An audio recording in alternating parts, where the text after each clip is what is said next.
तो चलिए बिना किसी देरी के आज के इस बेहद दिलचस्प विश्लेषण की शुरुआत करते हैं। आज की चर्चा में एक ऐसे दौर के रहस्य से पर्दा उठने वाला है जिसे इतिहास का सबसे मुश्किल समय माना जाता है। लेकिन उसी घोर निराशा के बीच कुछ ऐसे एवरग्रीन बिजनेस सिद्धांत छिपे हैं जो आज के समय में भी बिल्कुल सटीक बैठते हैं। ये एक ऐसा सफर है जो ये साबित कर देगा कि दौलत कमाना कोई किस्मत का खेल नहीं है, बल्कि ये एक ऐसी स्किल है जिसे बाकायदा सीखा जा सकता है। अब शुरुआती एक ऐसे सवाल से करते हैं जो शायद पहली नज़र में एकदम नामुमकिन सा लगे। जरा सोचिए, बिना किसी नौकरी के, बिना कोई लोन लिए और सिर्फ घर पर बैठे हुए अगर अगले 30 दिनों में 80,000 रुपये कमाने हों तो क्या किया जा सकता है? ज़्यादातर लोगों का पहला रिएक्शन यही होगा कि भाई ये तो बिल्कुल भी पॉसिबल नहीं है। लेकिन ये सवाल हवा में से नहीं आया है, इसका एक बहुत ही ठोस आधार है। और वो आधार हमें सीधे लेकर जाता है 1930 के दशक में। देखिए, 1930 कोई आम साल नहीं था।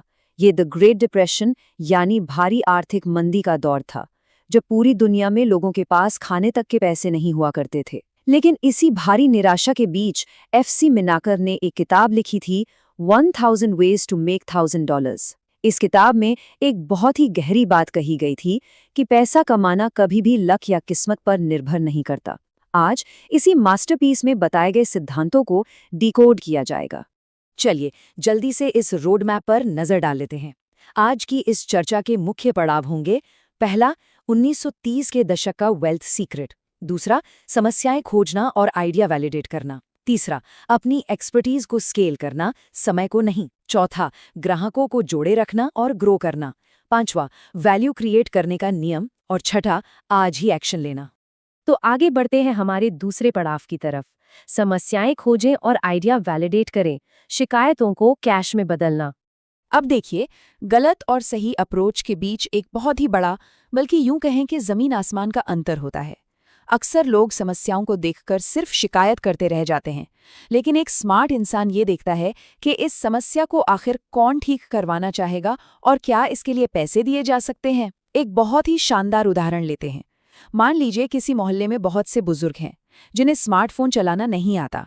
अब ये एक बहुत बड़ी समस्या है, राइट? गलत अप्रोच ये होगी कि बस इस बात की शिकायत की जाए। लेकिन सही अप्रोच क्या है? सही अप्रोच ये है कि हफ्ते में सिर्फ 2 घंटे निकालकर उन्हें व्हाट्सएप वीडियो कॉल, UPI और AI जैसी चीजें सिखाई जाएं और इस सर्विस के लिए 500 रुपये महीने का चार्ज लिया जाए। बिना किसी भारी इन्वेस्टमेंट के एक आम सी समस्या सीधे सीधे मुनाफे में बदल जाती है। और मजे की बात यह है कि ये सिद्धांत सिर्फ पुराने जमाने की किताबों तक ही सीमित नहीं है। जरा साल 2005 की बात करते हैं।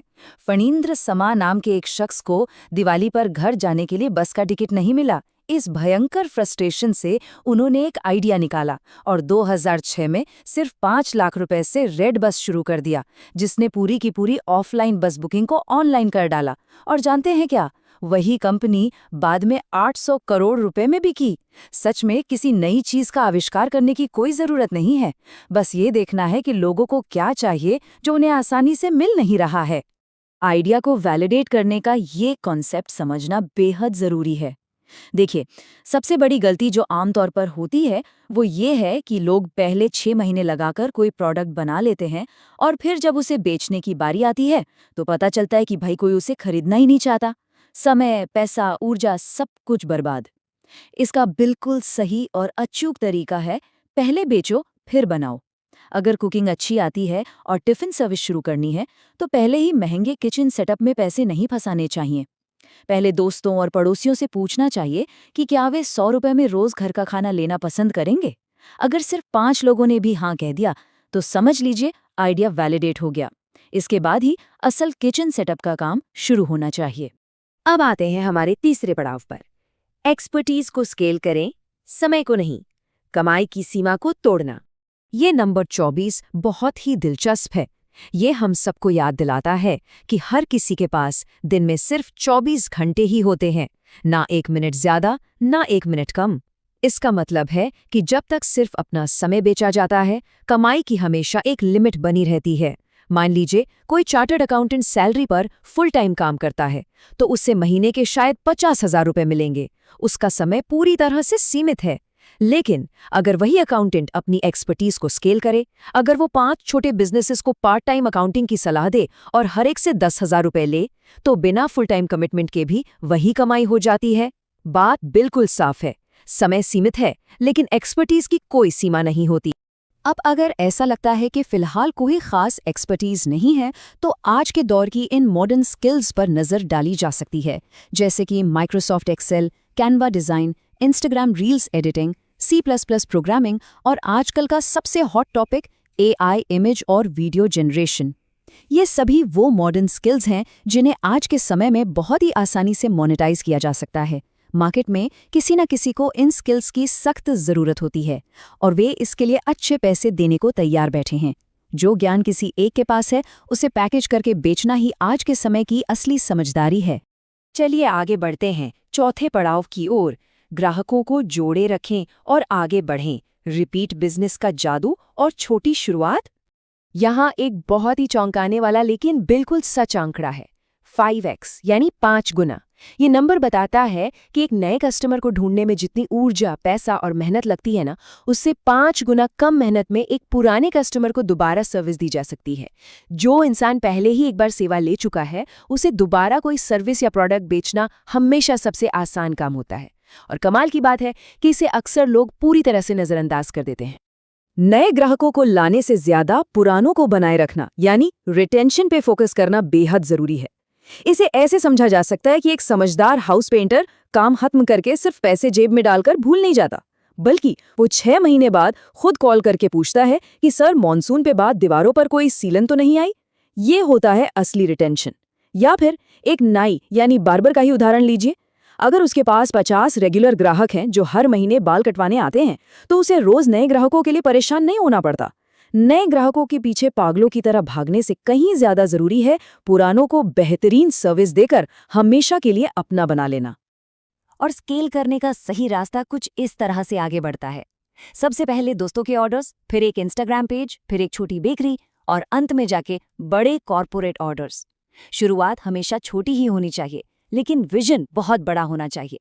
एक लड़की जिसे बेकिंग आती है, वो पहले दिन ही तो बड़ी फैक्ट्री नहीं लगाती। वो इसी क्रमिक तरीके से बल्क कॉर्पोरेट ऑर्डर्स तक पहुंचती है। बड़ी-बड़ी कंपनियों की कहानी भी कुछ ऐसी ही होती है। मैकडॉनल्ड्स की शुरुआत भी तो सड़क किनारे एक छोटे से बर्गर स्टॉल से ही हुई थी ना, और आज देखिए वो 100 से ज्यादा देशों में मौजूद है। तो अब हम आ गए हैं अपने 5वें और सबसे अहम पड़ाव पर, वैल्यू क्रिएट करने का नियम, वेल्थ का सबसे बड़ा रहस्य। अब उस तकनीक की बात करते हैं जो असल में इस पूरी चर्चा का सबसे बड़ा रहस्य है। एक साधारण फ्रीलांसर और एक वैल्यू ऐड करने वाले फ्रीलांसर के बीच का अंतर बहुत कुछ साफ कर देता है। एक साधारण वीडियो एडिटर सिर्फ उतना ही काम करता है जितना उसे कहा जाता है। वीडियो एडिट किया, डिलीवर किया और बात खत्म। लेकिन एक वैल्यू ऐड करने वाला एडिटर काम के साथ साथ अपने सुझाव भी देता है। वो खुद क्लाइंट को बताता है कि वीडियो का थंबनेल कैसा होना चाहिए, या रील को 15 सेकंड की बजाय 30 सेकंड का रखने पर ज्यादा रीच मिलेगी। जाहिर सी बात है, जो इंसान सिर्फ सर्विस नहीं दे रहा बल्कि एक्चुअल वैल्यू दे रहा है, मार्केट में उसी की डिमांड और कमाई सबसे ज्यादा होगी। इसे अगर आसान शब्दों में समेटे तो वैल्यू क्रिएशन की परिभाषा कुछ यूं है: किसी की जिंदगी को इतना आसान, बेहतर या आरामदायक बना देना कि वो खुशी खुशी पैसे देना चाहें। बस यही मूल मंत्र है। अगर कोई दुकानदार ग्राहक को ये भी समझाता है कि किसी प्रोडक्ट को सही तरीके से कैसे इस्तेमाल करना है, तो अगली बार वो ग्राहक कहीं और नहीं जाएगा। और यही बात किसी जॉब करने वाले इंसान पर भी लागू होती है, जो सिर्फ अपना काम करता है। वो एवरेज बनकर रह जाता है, लेकिन जो समाधान लेकर आता है, नए नए आइडियाज देता है और अपनी टीम की आगे बढ़कर मदद करता है, असली प्रमोशन और ग्रोथ उसी की होती है। और अब हम पहुंच गए हैं अपने आखिरी पड़ाव यानी नंबर 6 पर। आज ही एक्शन लें, आर्थिक बाधाओं को पार करना।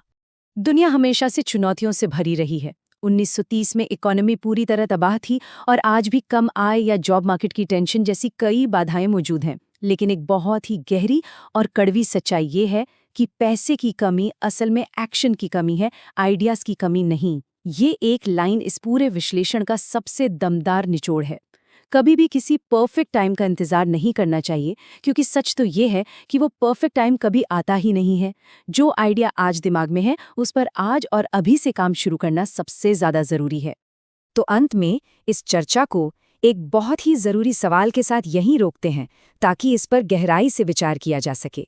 इतने सारे बेहतरीन सिद्धांतों और आइडियाज़ को समझने के बाद सबसे बड़ा काम यही रह जाता है कि इन सीखी गई बातों को असल ज़िंदगी में कैसे उतारा जाए। आज, अभी, वो पहला छोटा सा कदम कौन सा होगा जो इन सभी सीक्रेट्स को हकीकत में बदल कर रख देगा? सोचने वाली बात है ना?